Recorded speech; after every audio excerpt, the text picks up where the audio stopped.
The accountant's voice went quiet on the phone. Not the polite kind of quiet where someone is choosing their words carefully. The kind where you can hear them breathing and you just know whatever comes next is going to change everything. "Mrs. Holt," he said, "I need you to come in, not next week. Tomorrow." I remember standing in my kitchen, still holding a dish towel, looking out at the backyard where my husband had built a raised garden bed for me 2 summers ago. Painted it white. Took him all weekend. I remember thinking he must really love me to spend a whole Saturday in the sun like that. That was before I knew what kind of man he actually was. My name doesn't matter as much as what happened to me. What matters is that I was 31 years old, 3 years into a marriage I believed in, working part-time as a dental hygienist in Guelph, Ontario, and I had absolutely no idea that the person sleeping next to me every night had been quietly, methodically dismantling my future. My husband, I'll call him by his name, Callum, was charming in the way that certain men are charming.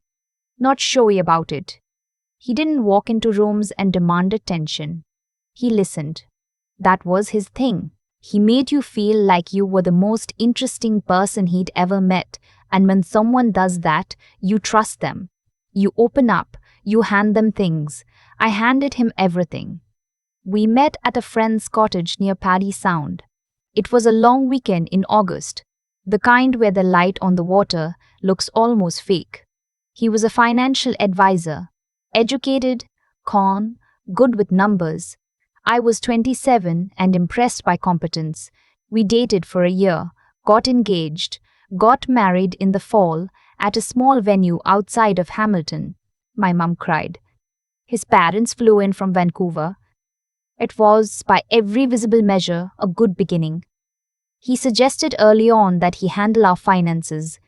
It made sense at the time, it was his area, and I'll be honest, I found spreadsheets exhausting. I signed what he put in front of me without reading carefully enough. I see that now. I see it like a bruise you only notice after you've already been hit. I had an inheritance from my grandmother.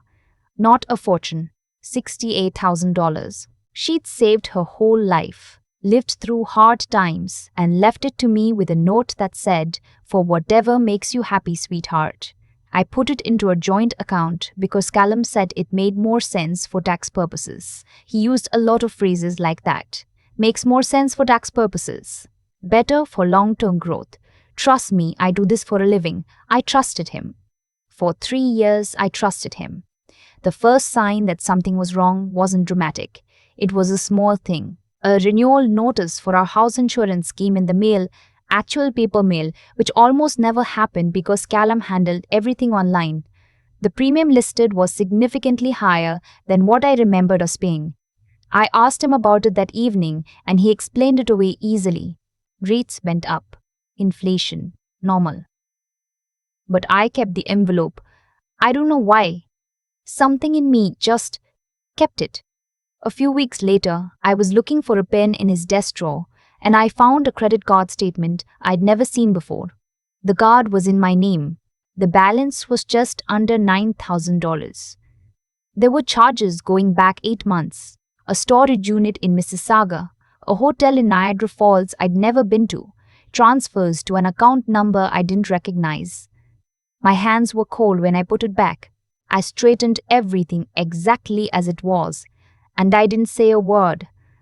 That night I lay beside him in the dark and listened to him breathe and thought, if this is what I think it is, I cannot let him know I know. I called my grandmother's old accountant the next morning from my car in the parking lot at work.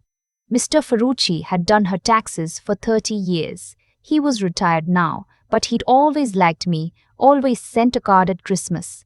He answered on the third ring and I said, without any build-up at all, I think my husband has been using my name for something I didn't agree to and I don't know what to do. He didn't ask me to explain. He just said, come in, tomorrow. So I did. His office smelled like the same coffee it always had, and he had a box of tissues on his desk like a therapist, and he sat across from me and asked me to tell him everything I knew. I laid out what I had: the credit card statement, the insurance notice, the account number I didn't recognize. He listened without interrupting, and when I finished, he said, "Can you get me access to your joint account statements? All of them. As far back as you can." It took me 2 weeks to gather everything without Callum noticing. I requested paper statements through the mail, rerouting them to my coworker Tasha's address. Tasha was the only person at work I truly trusted. We'd been friends since before I met Callum. She didn't ask too many questions. She just said, "Take whatever time you need, and whatever you need to use my address for, use it." When Mr. Farooqi went through everything, it took him a full afternoon. I sat in his waiting room reading a magazine from 2023 without absorbing a single word.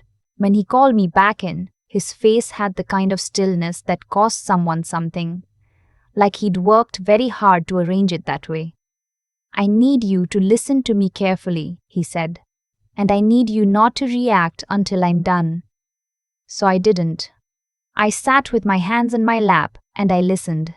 Over the course of our marriage, Callum had opened 2 credit lines in my name without my knowledge. He had redirected approximately $41,000 from our joint account, which included most of my inheritance, into an account held under a numbered company registered in Alberta. He had listed me as a co-signatory on a business loan I had never signed for, which meant my credit score had taken a significant hit I wasn't aware of. And the storage unit in Mississauga? Mr. Farooqi had done some digging. It was registered to a woman named, and this was the part that landed differently than anything else, a woman whose name appeared on paperwork alongside Callum's. A business partner of some kind. "This is fraud," Mr. Farooqi said quietly. "What he's done to you is financial fraud. The credit lines, the loan you didn't sign, these are serious offenses under the criminal code." I heard the words. I understood them individually, but it took a long moment for them to assemble into meaning. "He built me a garden bed," I said. I don't know why I said it. Mr. Farooqi didn't respond, which was the right call. I drove home that day and made dinner, pasta. Callum talked about a client he'd had a meeting with, something about an RRRSP restructure, and I said, and oh, really, in the right places. I poured him a glass of water and set it in front of him and watched him drink it and thought, "You have no idea. That feeling, that specific feeling of knowing something the other person doesn't know, is not power exactly. It's more like standing on a very high ledge in the dark. You're aware of how far the fall is. You just haven't decided which direction to step yet." I called a family law lawyer the following week. Her name was Miss Osebonsu, and she came highly recommended to a women's resource center in town. I didn't use Callum's lawyer contacts. I didn't tell anyone from his side of things. I sat in her bright, clean office and told her everything I'd told Mr. Farooqi, and I'd put the folder of documents on her desk, and she flipped through it for a long time without speaking. "Okay," she finally said. "Here's what I want you to do. Nothing. For right now, nothing changes. You go home, you act normal, you do not move money, you do not accuse, you do not let him know that you know. Can you do that?" I thought about the pasta dinner. "Yes," I said, "I can do that." What followed was 6 weeks of the strangest performance of my life. I made meals. I watched TV beside him on the couch. I asked about his day. I laughed at the right moments. I slept in the same bed, and every second of it I was quietly, carefully building a case. Miss Osebonsu connected me with a forensic accountant who went through everything with more detail than Mr. Farooqi had been able to. The woman at the storage unit. Callum had been seeing her. That part wasn't in the financial documents. That part came out when Miss Osebonsu hired a private investigator, which I authorized without blinking. The investigator, a quiet man named Mr. Tran, who communicated mostly through email, sent me a report 3 weeks in. Callum had been meeting her twice a week. She didn't know about me, or at least, that's what she told Miss Osebonsu's office later when it all came out. She was as much a victim of his storytelling as I was, in her own way. He told her he was separated. He told me he'd been working late. He was very good at telling people what they needed to hear. The thing about discovering you've been living inside a lie is that it doesn't feel like a dramatic unmasking. It feels like walking into a room you thought you knew and realizing the floor is slightly different. The walls are the same color. The furniture is where you left it. But something fundamental has shifted, and now you're aware of every step you take. I found a new place to live before I said anything to him. A one-bedroom in a low-rise building in Kitchener, close to my mum. I transferred what remained in my personal account, the small amount that was still clearly mine, into a new account at a different institution. I gathered the things that mattered: my grandmother's jewelry, my passport, a box of photographs, my grandmother's letter. Miss Osei filed the divorce paperwork and the fraud complaint simultaneously on a Tuesday morning. The RCMP Financial Crimes Unit had already been briefed. I was at Tasha's apartment when my phone lit up with Callum's name. I let it ring, then it rang again, then a text. "What is going on? Call me." I didn't. What I did instead was sit at Tasha's kitchen table and eat the soup she made me and let her pour me tea and tell me that I'd done the right thing. She'd been saying it for weeks. It finally started to land. The legal process was slow, the way legal processes are. There were hearings and filings and forms and more forms. Callum hired a lawyer who tried several angles, argued the credit lines had been joint decisions, argued the business account was a misunderstanding, argued the loan signature was authorized. He had an answer for everything. Of course he did. He'd been preparing answers for years. But Mr. Farooqi's documentation was meticulous. The forensic accountant's report was 63 pages long. Mr. Tran's report, while not admissible as primary evidence, supported the picture of a man who had been conducting a second life. And my testimony, the things I remembered, the envelope I'd kept, the account number I'd written down, mattered more than I expected it to.